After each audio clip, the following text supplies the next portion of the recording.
Welcome back to the Marvel Movie Minute, a daily podcast in which we dig in deep to analyze the films of the Marvel Cinematic Universe 1 minute at a time.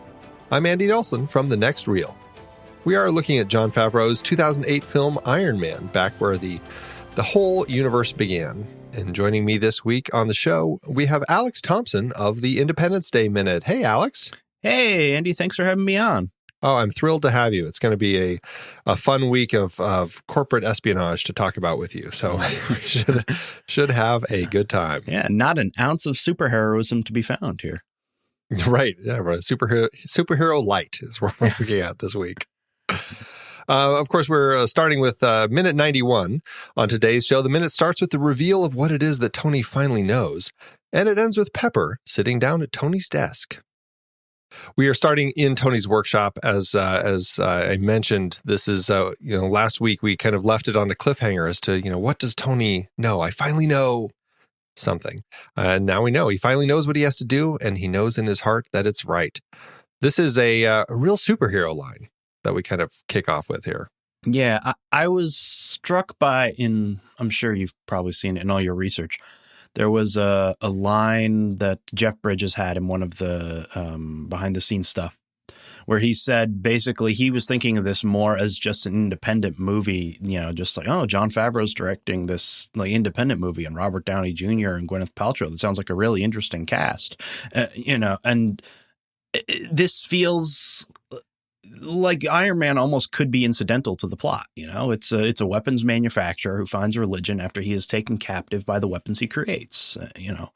The fact that Iron Man is here, it could be a superhero's call to action, or it could be, he's going to go fight this in court or something like that. Yeah, that's a great point. I kind of like that. Right. Because, earlier we talked about when he comes back and how he kind of goes through this PTSD, this reaction he had, this reevaluation of his relationship with his father and what his father was doing, and how weapons manufacturing might have made sense back when they were fighting the Nazis, but now does it make sense anymore? And now he's realizing he's had that kind of direct connection to Gulmira through Yinsen, and he's put a stop to the terrorists there. And now he realizes that it's going on still. And so he's really shifting his focus here. And yes, you're right. It's actually a really interesting perspective where this could just turn into a man trying to finally take control of his company and put a stop to the bad people who have been covertly running it in the wrong direction. Yeah, like in an alternate universe, this is the Act 3 is more of like an Aaron Brockovich type movie or something. He becomes a corporate activist or something like that. Right. I'd love to see him out there protesting at the Capitol and just really, fighting the NRA and just all of this sort of stuff. Mm-hmm. It would be a totally different direction for the film. Yeah, I'd be really curious in universe to see what the relationship is between the NRA and superheroes. I think that, that would be really interesting. I think Marvel is probably smartly avoiding any sort of that. Yeah, that's a very complicated road to go down there. Staying out of politics. They allude to our real world politics sometimes, but they sure sort of wisely, I think. Don't delve that deep into it. Well, it's one of those things where, Stan Lee did kind of bring up this whole idea that they can talk about the real world and reference issues in the real world in these films, which they have. I mean, even this film, you have this idea of the military complex funding and providing weapons to Middle East war profiteering terrorists. Yeah, right. Yeah, war profiteering, and it's totally an element that they're bringing up here, but not in an Aaron Brockovich sort of way. It does stick with kind of that superhero aspect. So it's a very I don't want to say a surface look at it, but it's a look at it that I think is maybe less political, less in your face, and to that end, appealing to more quadrants, I guess you could say. Yeah, I'm sure the word that someone would use is it's grounded in real world issues, but it's not necessarily tackling them. Because right. The moment that you introduce superhero armor and super soldiers, it kind of ceases to be about real world issues. Right, exactly.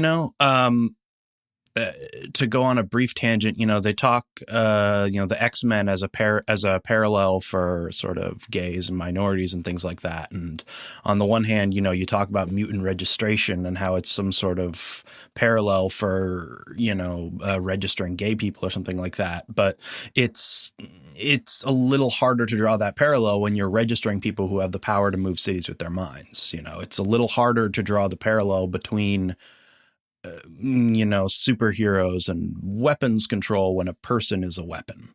So I think that wisely Marvel is sort of touching on real world issues, but only enough that they can sort of tell the stories they want to tell. Well, yeah, it uses these real world issues and things that people are concerned about and think about in a way that allows for there to be kind of that background of the story where it feels like there's this global thematic crisis and people get a sense of it because it directly connects them to, or I shouldn't say directly, it indirectly connects them to other issues that they're dealing with. So it's a smart way to tell a story. And I think to that end, it allows for some interesting stuff to be going on. And certainly Tony's reaction here, this whole idea that, because Pepper just quit in the last minute. And this is his kind of defense that, you were always in my corner when I was doing all these awful things. And now that I'm trying to do what's right, you're quitting on me.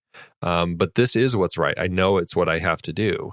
And I think it's nice to see that in this world, this is enough to kind of convince Pepper to stick around and actually to be a part of it still. Mm-hmm.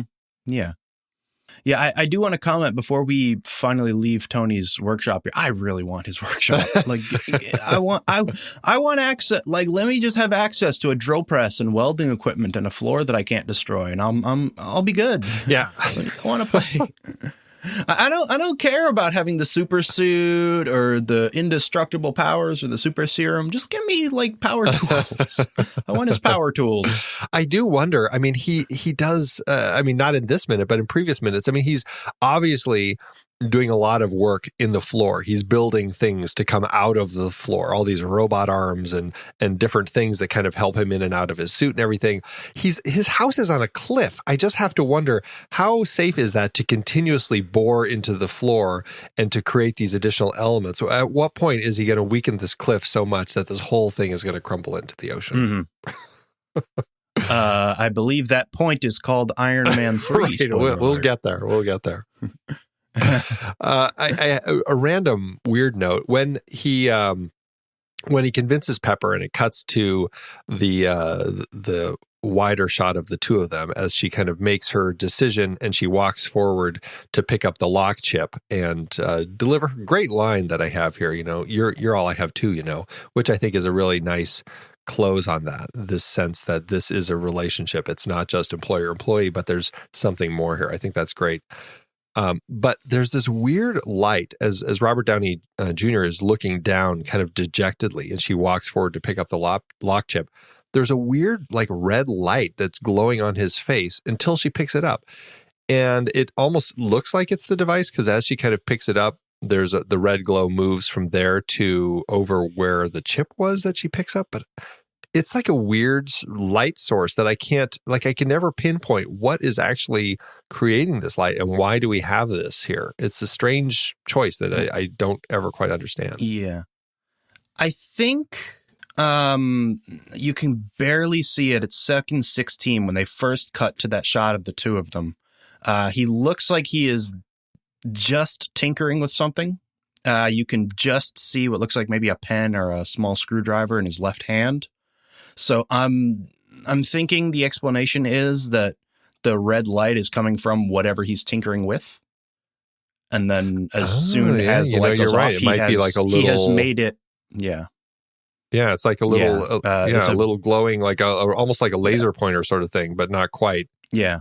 Oh, yeah. That actually is a good call there. It does. He is holding something that looks like it could be. He's pointing it right at his face to kind of illuminate it weirdly. Yeah. I guess I had one other note I need to make because this is about to be the last time I'm going to get to actually see RDJ in these 5 minutes other than video footage. What's that? They are both really well preserved all these years later. I noted that. looking at this, and then I went and looked at stills from Infinity War, and they both are very, they don't look like they've aged very much. I mean, obviously, they're Hollywood actors, and that's part of their job is to still look, like $1,000,000. But I would imagine that superheroing and being a superhero support person as Pepper is would age you like the presidency does. No kidding. With the stuff that he has her doing all the time. Yeah, like not only what he's having her do, but I mean, he has her take over the company, and so then that's like a whole other level of stress where she's hardly even dealing with him; she's just dealing with the company. Yeah, she's now been made the CEO of a major company that has to completely change its track, midstream. Right. And him, I mean, boy. I remember there's a piece of graphic art. I want to say it's Alex Ross. I could be wrong. It's depicting basically like 50-ish-year-old Bruce Wayne.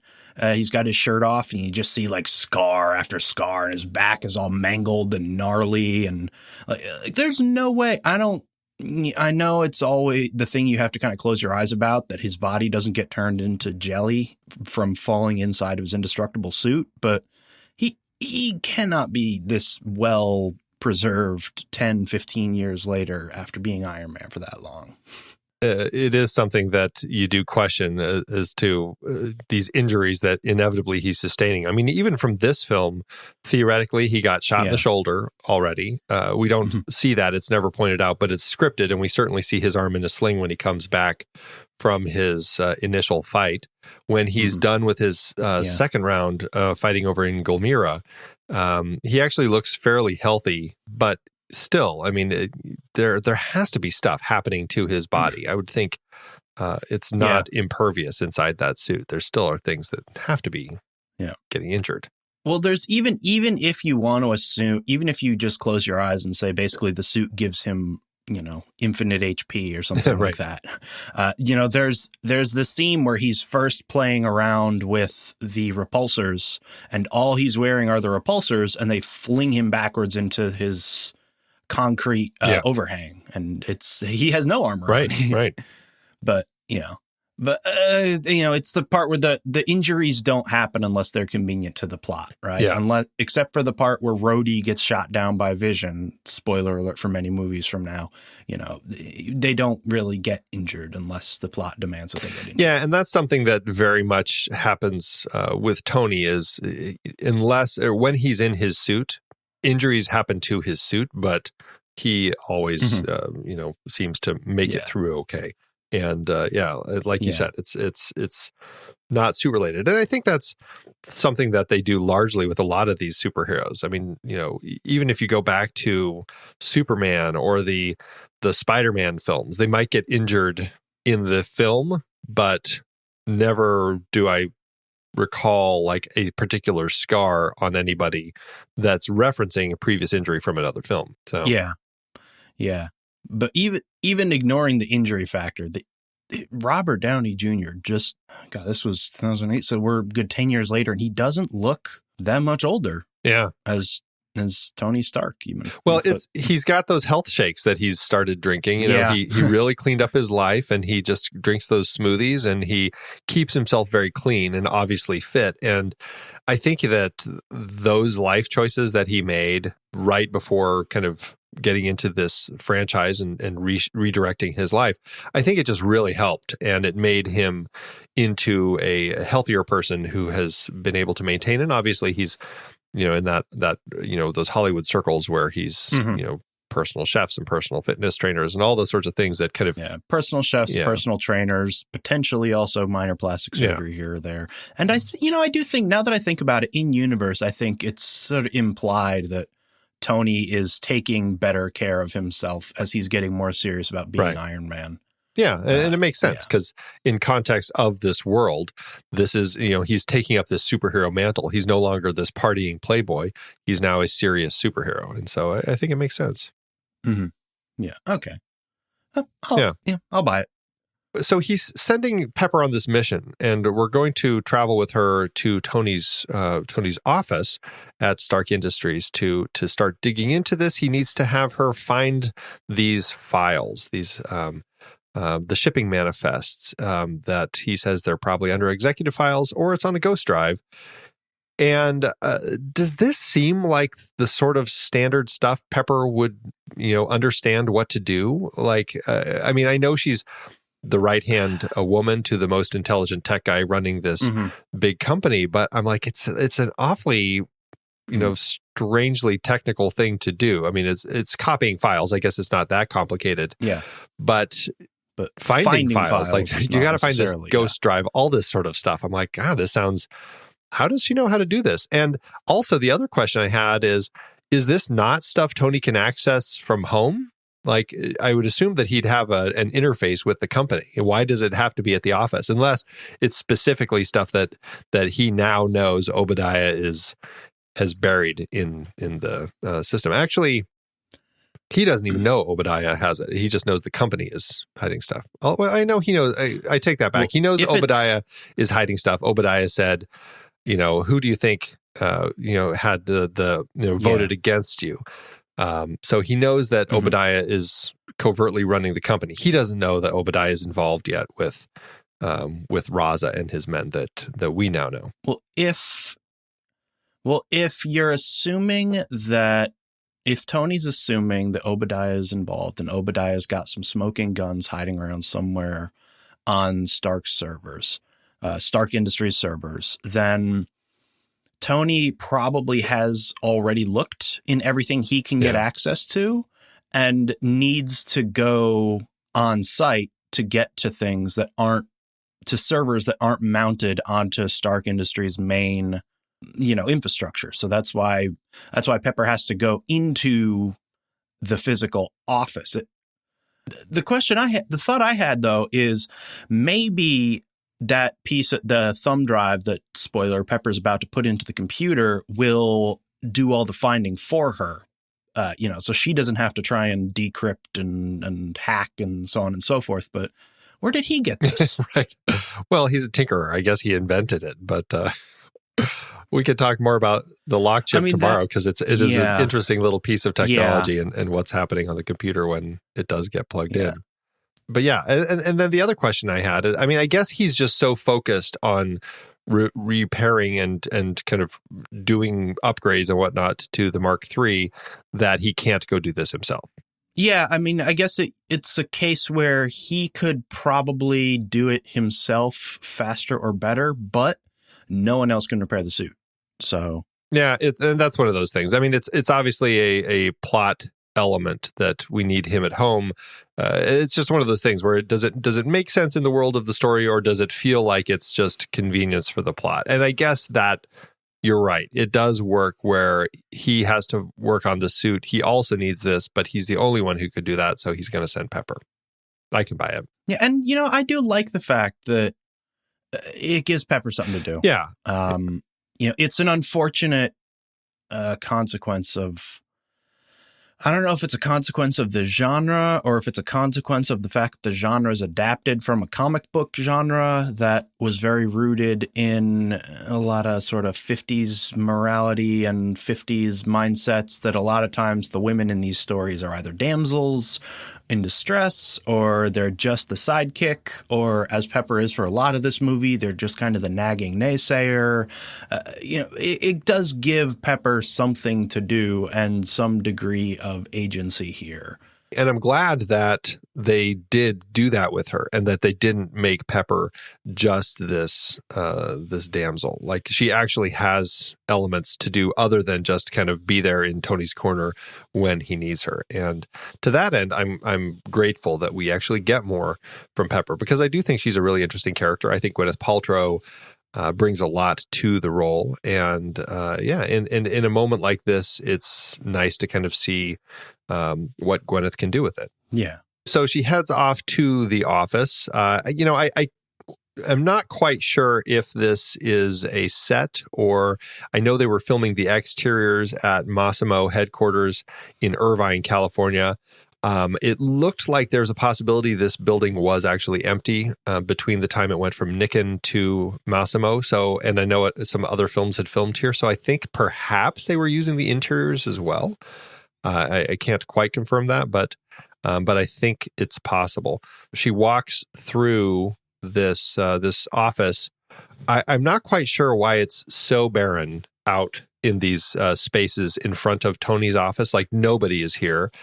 And according to, well, we'll talk about it in the next minute, but it's not the end of the workday. I mean, we're at work here. It was scripted as her coming in at night to kind of get all this stuff done, but it actually is daytime, as we can see from the light coming in from the windows. I'm just wondering, where is everybody? Why is nobody at any of these desks? Okay, so this is Tony's office, because that answers a question I had coming up. That this is it's Tony's. The room she's about to go into is Tony. She's going into is Tony's office. Correct. So I would assume at least one of these desks out here, probably the one right before she goes into the doors, is probably hers. Right.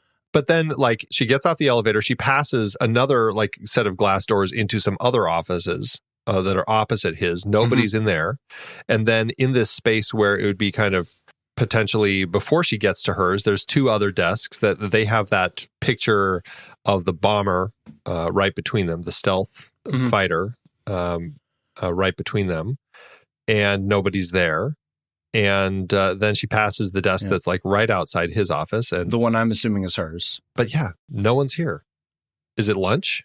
So could it be, I was going to say, could it be this is the weekend? Oh, that's a possibility. That's a good possibility. It could be a weekend. It's a Saturday. No one's here because it's Saturday right. or Sunday even. Okay, there I can buy that. These other offices, I'm assuming that this is kind of the executive level or the executive set of suites. So figure down that set of glass corridor, the glass doors you talked about, somewhere down there. Maybe those other double doors is probably Obadiah's office with Obadiah's secretary over there. And then probably this room in the middle that's got the picture of the bomber.